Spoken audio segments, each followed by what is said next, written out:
All right, so we're gonna go live. This is our Friday morning live, and sorry we're running a little bit late this week, but I do want to share a few things. So it's just me this week too, so it's all good. We're gonna have some fun. I want to share just a couple of quick updates.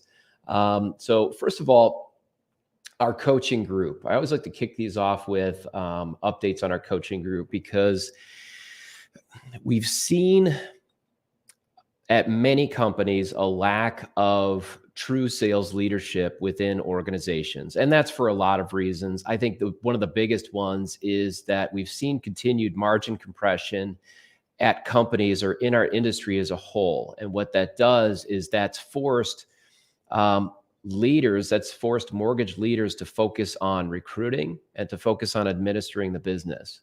And that doesn't leave a lot of space for them being able to proactively coach their team.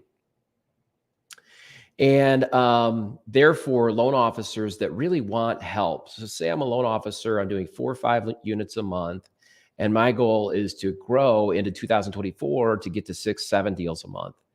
And I'm not getting a ton of help internally. So, what do? I have to turn, and if I really need and want help, and I think a lot of people do, right? They're left to look at outside companies, or maybe their own company has a coaching company within it, but it's a fee for service. So it's really a third party anyway. So what they do is they start looking at outside companies, which there's a lot of great outside companies out there, outside mortgage industry coaching companies. And they're great, but they're expensive. So if I'm doing 4 or 5 deals a month, just want to get to 6, 7, 8 deals a month, I'm frustrated because I don't want to pay the money. Maybe I can't pay the money. And so what do? Well, what we've done to sort of fill that need and answer is we've begun to share the coaching that we do internally. We've shared it with the outside world. So we do that through our Facebook group, which is it's the Loan Officer 15-minute playbook. We've done it through a series of workshops, which you can register for the workshops at loactionplan.com. Or if you go into the Facebook group, you'll see the registration links in there too. But we're sharing our coaching and our workshops with the outside world. And what that's done is it's created a community of loan officers that are really committed to change and, not surprisingly, really committed to helping each other out. So even though our Facebook group's really been open for only 5 weeks, maybe 6 weeks now, and we've only got 200 members in the Facebook group. And if you know anything about Facebook groups, that's a relatively small number. But of those 200 people in the Facebook group, it's highly engaged. People are sharing their wins. They're answering questions for each other. We're providing tons of valuable content for individuals in the group, which I think is also leading to the engagement. It's been an amazing community. It's been a lot of fun to be a part of it. I've looked at other Facebook groups that have thousands of members and have a third or less of the engagement that we do, because our group's not built as a commercial to sell other coaching opportunities. It's not built as anything else but a platform where like-minded individuals can get together, share ideas, and to share to answer each other's questions. So that's been fun to see.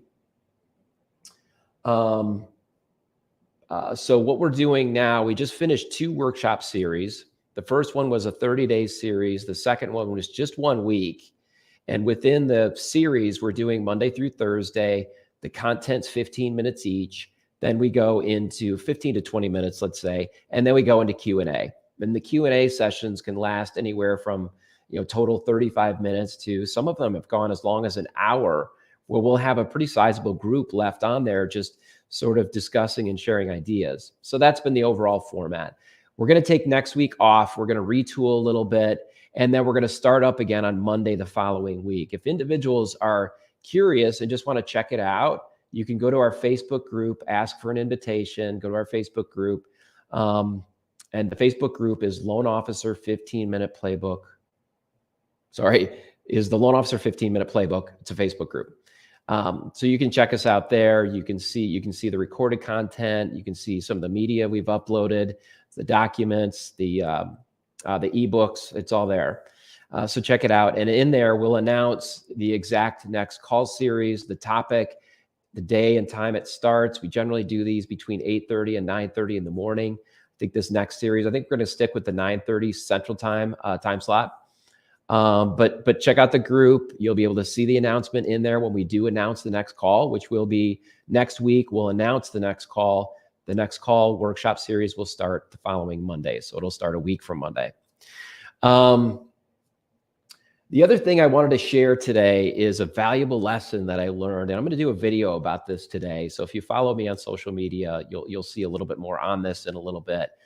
But but it's the idea of how critically important it is in any organization to hire a cultural match. Look, we've all, I've been in leadership for a number of years, built teams. And we all know that we need to hire people that are a culture match.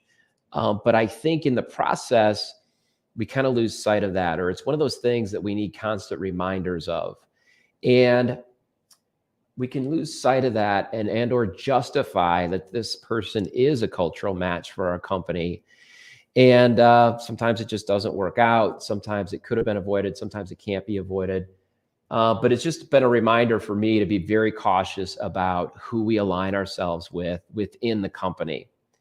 And for me, I was just sort of taking a few notes this morning about all of this as we're, continuing to add people. We're having great conversations every day about for potential teammates. So the reminders for me are that we want people that understand and will look for a why and a way forward. So they'll address their why, like why they're doing this business, and they focus on a way forward. Despite the challenges, they focus on a way forward. And not what we don't want to hire is people that find an excuse and a why not. So it's hiring those that find a way and a way forward, or have their why and a way forward, as opposed to those that find an excuse and a why not. So that's been sort of reaffirmed and burned into my brain, and something I'm going to be focusing on every day. And within that also, as we're growing our team, we look for entrepreneurial mindset and those individuals that want to grow and succeed at a high level. Right? So there's an employee mindset, and there's also an entrepreneurial mindset. And if you've built teams, if you've managed people at any type of a leadership position, you understand exactly what I'm talking about, where there's nothing wrong with an employee mindset or being a good soldier following orders. Certainly nothing wrong with that. But what really functions very well in our environment are these entrepreneurial mindset and individuals that want to build a business within a platform. So our company, we talk about this a lot here, but our company is really a platform. There's the old corporate structure of the mortgage industry. And I think in business in general, and you can say this about a lot of businesses, you should be able to say this about a lot of businesses, I think, today, but it's a corporate structure versus a platform. So the best analogy I could give is Amazon. Amazon doesn't buy or sell anything. They're a platform that connects buyers and sellers. And that's how we've set up MFG, which is we're a platform within the mortgage industry that connects an entrepreneurial mindset loan officer with their buyers, with their referral partners, with their business partners and their clients. So that's what I have for my thoughts for today. Would love the opportunity to hear from you. Feel free to drop a DM, comment. This is obviously recorded and posted, and I would love to keep this conversation going about a corporate structure versus an entrepreneurial mindset and a platform company within the mortgage industry space. So thanks for watching, and love to keep this conversation going.